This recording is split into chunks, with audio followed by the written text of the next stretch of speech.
the Economic Partnership Agreement. And we're told that, well, very soon, almost from now, a majority of goods and services from Europe will now be imported into the country without paying the necessary duties and taxes on them, based on whatever agreements we have with the EU on the EPA. And this follows Ghana's decision to sign the EPA. But there are some worries by some businesses, because they feel that, well, if we're now going to allow a lot more from Europe, based on quotas that we've already agreed on in the EPA, it means that they'll be competing already with products here that are not doing too well. Our products are suffering because the packages are bad, the quality is also not as good as you find in Europe, etc. I remember that Gordon Brown once said that the survival of Europe depends on Africa. And I don't know whether that is what the EU has actually taken advantage of. I don't actually know the details of the agreement. But I know that our other race, the other race, are very smart in capitalizing on the race that we belong to. The race that we belong to, we are very slow to appreciate what we can do. That is always what I have believed in, that if we should believe in ourselves and make sure that, yes, we can do what we say we can do and what God has actually ordained us to be able to do with the resources that He has actually blessed us. I was watching a program yesterday, a clip of something, I think it was in the news, and part of the northern region, a professor and a lady doctor were talking about the vast land, the stuff that is going waste. And you know, we have so much. And I don't know. Let's hope that this is going to benefit us. I wouldn't say much to it because I don't have the details of the agreement. But one thing that I know is that any leader, any government would always act in the best interest of its people. So I believe that this is an action that the region has actually taken in the best interest of Ghana and the sub-region. A normal circumstance, for all the things we've already had, free trade agreements with the WTO and all, and if you take a detailed reading of whatever concerns have been raised, whether it's by Third World Network and the other NGOs around the world, especially advocating for all these in the African region, you get to know that, well, for the local economy, you are told you get 100% entry. But at the end of the day, your goods can't compete. Standards. You can't meet the standards, the quality standards, etc. Yes. So you're crowded out. Yes. We've so the beneficiaries will only be Europe. Yes. As a party or as an individual, I've never really believed in this EPA agreement. I believe that local industries. That's the Economic Partnership Agreement. Yeah, the Economic Partnership Agreement. I have not had any faith in it. I believe that our industries are going to suffer. The local industries are going to suffer because you see, already we don't even manufacture enough, and when you look in our markets, we're importing almost everything. And it's frightening. And it's frightening. And we're having real shoddy goods on our markets. I don't get you. Oh, look. Goods from China. Goods from China, goods from Turkey. They like them. You see, what happens is that when your purchasing power is not that strong. We live in a consumable market. Yes, consumers but who have your choices. purchasing power is not good enough. It's not much. You can go and buy something. You think you're buying cheap, but you're buying something that is not going to help you. You mean inferior? It's inferior. A lot of the things that we buy is inferior quality. Today, when you buy a box of matches and you open up, you find that half of it doesn't have a tip. You understand what I'm saying? That's but right. we had Kede match factory, which if it was well looked after, we could have provided match. Yes, good quality matches for this country. Today, Kwame Nkrumah has passed. No, we're not talking of Kwame Nkrumah. All of us are Kwame Nkrumahs, if we want to be. Because all of us believe in Ghana. All of us want Ghana to move. Believe in the African. And we believe in the African. We And want everything to move, and we believe that we can do things ourselves. We all have the can-do spirit. But what I'm saying is that EPA is coming, and you are asking us to compete with a country that when you go, the specifications that they demand is so high that we will not be able to make it. We have a standards authority that cannot even manage the little that is in this country. You know how many drugs come in here that are fake? We cry over fake drugs. And now you're going to open up the floodgates for everybody to bring in anything. From Europe. From Europe. Europe, they You don't do understand? fake things. And it's not that they don't do fake things, but they have eyes looking out for them. We don't. Our eyes are almost half shut. You understand? All I'm saying is we should have built a strong manufacturing base. We should have started off our industrialization and then invited them in. But look, let me tell you, Roland, you know Gary, ordinary Gary that we used to export. Now we don't even export much Gary anymore because you know the Asian community, the Indians are growing it in South America and doing better Gary and bringing it on board. So where are the Gary people going to send their Gary if Indians are getting it from Mexico, from Brazil, from God knows, ordinary Gary? Now we have the greenhouse effect. They are now growing. We used to send them vegetables. They are now growing all those tropical vegetables abroad. So at the end of the day, what are we going to send out there? There is a problem that we are not looking at. And it's going to be just like the energy. After a while, we will find that everybody is going to close up and start importing. Because that's going to be cheaper. Already that's what's happening. That's going to be cheaper. We're going to get bread coming from England. Oh, yes, because we have bottled water is coming from wherever. You understand? We're going to get it. It's competition, isn't it? It's not a question of competition. You build your economy before you start looking for competition. If you listen to, look, if you read through people who have made it, the Malaysians, the Singaporeans, they closed up and built their society. But we have to put all these into perspective. The point is that if the West African sub-region, the ECOWAS region, hadn't agreed to initial the EPA, because we had initialed the EPA light, and if we hadn't initialed it by October last year, we would have forfeited a lot of things.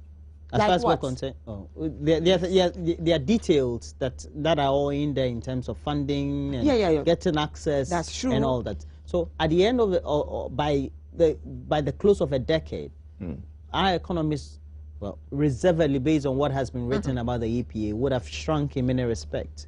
Now, at what point do we have to say that Europe is a major trading partner, or we feel that we also need to build that relationship with Europe? And so based on what they are saying, they want an EPA with that, where they'll give us 100% open access to their markets, but they also give us we also give them open access to their markets, where our industries are not developed enough, where the outputs of those industries can compete with the output of those industries in Europe.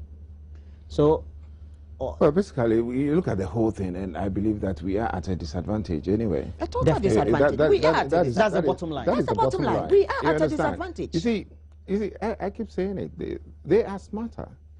Yeah. In fact, I saw this thing coming because I actually looked into the eyes of Gordon Brown when he said that. On TV or live? Well, live. I was, yeah. You were in the hall? It was something that happened, and some of us happened to be there. And yes, he clearly said that the future of Europe depends on Africa. And then I realized that, these guys will have another form of colonization, and which they are doing. I want us to believe in ourselves. I want us to sort of like have some form of paradigm shift.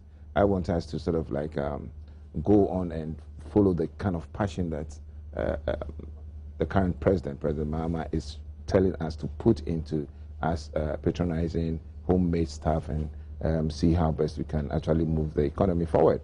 But with that, I'm yet to see the one who convinced me that we are not at a disadvantage. Now, currently, we have China also making inroads in Africa. Yes. And it's all because of the power play and how Africa is at a disposition where it has the resources and the raw material to always feed other continents or other power blocks. If you take the current scenario at which we are at a disadvantage, how do we then develop our industries vis-a-vis the current environment? That's the biggest question, and that is why I'm saying that we are totally at a disadvantage. No, we understand that. So how then do we develop our industry vis-a-vis allowing entry of a larger percentage of goods and services from Europe? No, I think we should also be able to negotiate. Because, for example, when I get Kellogg cornflakes, No, I would rather buy Kellogg's than... We should have transfer of expertise, you know, transfer of technology. Why don't you come? They should start manufacturing from here. We don't have to bring the finished products. We should negotiate to suit us. You understand? Look, today we are importing timber. Why? We virtually sold off everything as raw material to other places. And now we are buying all manner of furniture. If you really want good quality furniture, you need to import timber. That's how come people are building with bamboo. You know, like they now use bamboos, they now use roofing sheets. We can't even have wood anymore. And we are opening out the gates and telling them, you can come, bring in all the rubbish that you want to bring. And unfortunately for us, we've got this taste for foreign goods. And our president is saying that we should now do what? Buy made in Ghana, eat made in Ghana. Where is it? We need to go back to the soil. We need to make agriculture lift this country. If we can put the same passion that he's putting in trying to generate energy into agriculture, we will be able to then export more. We will be able to feed our people for less. And people will have enough money to be able to afford the things that are going to come in. And then we'll have very good competition. But not when we cannot afford food on the markets, when things are so difficult that you end up buying something that you feel is good only to get home and find out it's not good. That becomes more expensive. Because if you take in fake drugs, you're actually looking for worse disease. You understand what I'm saying? So we should go back to the soil. Okay, so we need systems in place. We need to do simultaneous improvements of various sectors. Yes, of various sectors in our market. But the major thing is that this is a country that will strive on agriculture. Okay, you haven't stayed in Europe for some time. Do you think that really, realistically, we can get to even 75% of the quality of goods that are produced in Europe? We can. If we can. Do you think we can if we put in the needed resources? Yes, we can even do better than We can do better. Far. We can easily do far better. How's that possible? Because they do all the inventions. Chris Asafo has been doing inventions for the last 10, 20 years. Support him, encourage him, put in something. Well, the attitude is we don't. So that's it? why I'm asking, is it possible? Mitsubishi. Mitsu. Yeah, Mitsubishi Japanese. was just, yes. I mean, it started like Chris Asafo, the guy with the, yes. Same thing with even Tata. Yeah, same thing with an individual, and then government went in, you know, supported him. And that is Mitsubishi. And Mitsubishi is helping the economy of Japan. You understand? But, I mean, we will look at it and we will not even encourage him. We will be saying that, we prefer the Japanese, Toyota and stuff like that to what this person is producing. Somebody would even go to get his or her Mitsubishi instead of, you know, patronizing. So it is all, yes, it is all about when these things happen, we should find a way in encouraging these people, not just encouraging them by patting them on their backs, but actually putting some money and making sure that it becomes a national kind of thing. And then before you could say Jack, Ghana is producing a particular kind of brand of vehicle. The last week I was reading a book by Jeffrey Sachs, Price of Civilization, and he was talking about how in the 60s to 70s, the Indian government had invited IBM to India, gave them the free zone, based on the free zone concept, gave them everything tax-free, but then said the human resource base should be Indians. And for after 3 decades, the best IT human resource in the world It's from India. is from India. That's it. They have taxation quotas on imported vehicles that you have no choice as a manufacturer in Europe than to come and put the plants in India and manufacture, because you can buy any car that will be less expensive outside India than in India. What can we do that? We can. How? We can't. It's the political will.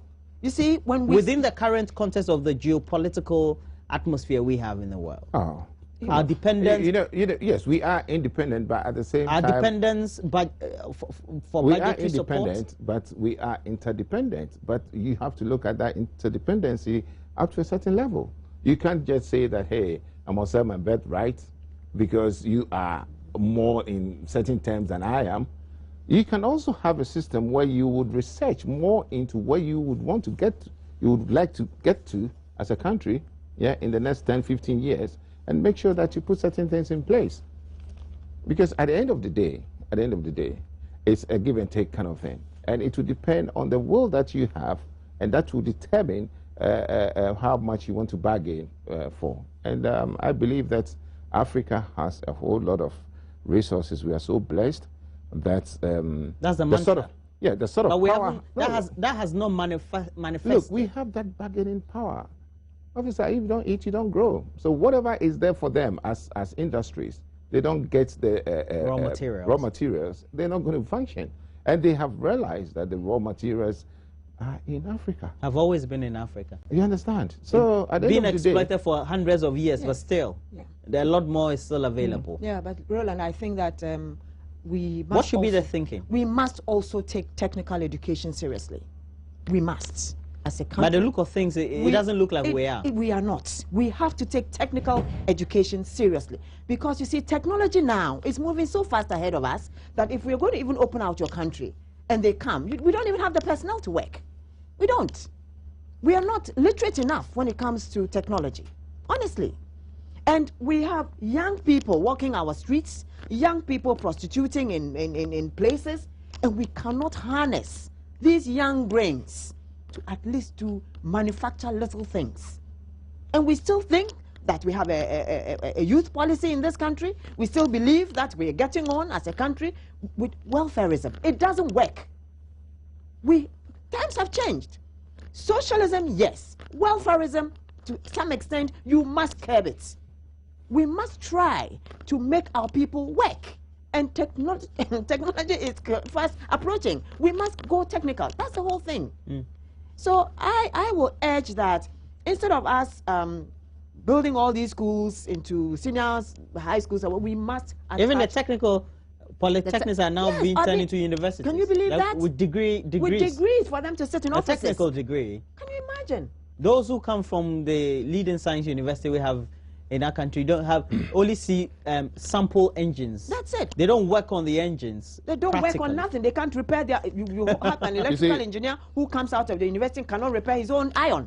it is not the number So of... we need a paradigm shift from the way we educate our children. I We really do. I agree. You see, it is not the number of universities that you have, because I also believe in technology and these vocational kind of institutions, because when you go out there, they are there specifically. For that. And then those people come out with their HNDs and Yeah, the ones who that make sort the of money. thing, and they go into specific kind of areas like the plumbing sector, that construction sector, and that sort of thing.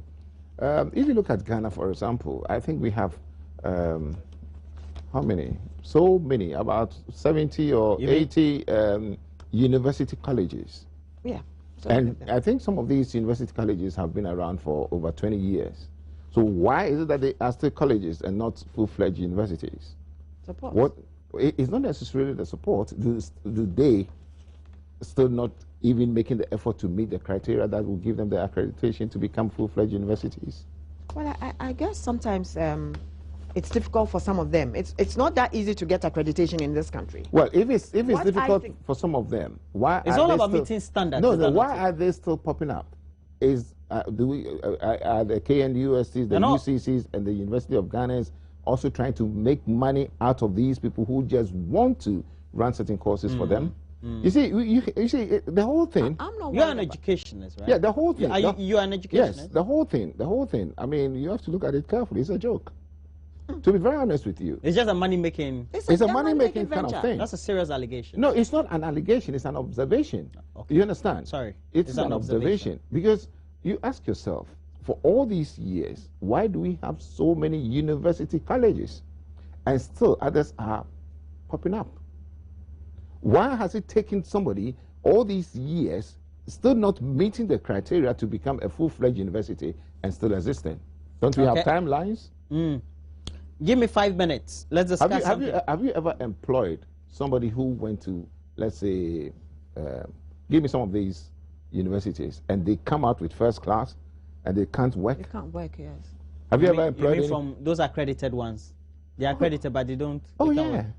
Oh, I don't buy that, because some of the accredited ones do very well. No, I'm not saying. I said some. it's a I said some. some, Yeah, but yes. it's the same with the national ones. You understand? It's the same. From the mainstream. From the main. It's the whole educational system is terrible. It's in fact, sometimes you might even get better material from the accredited ones because they are smaller classes as compared to some people. Look, Where some people, Ashesi? well, you can get some. If you go to Ashesi, you get Your good children go to ones. Ashesi?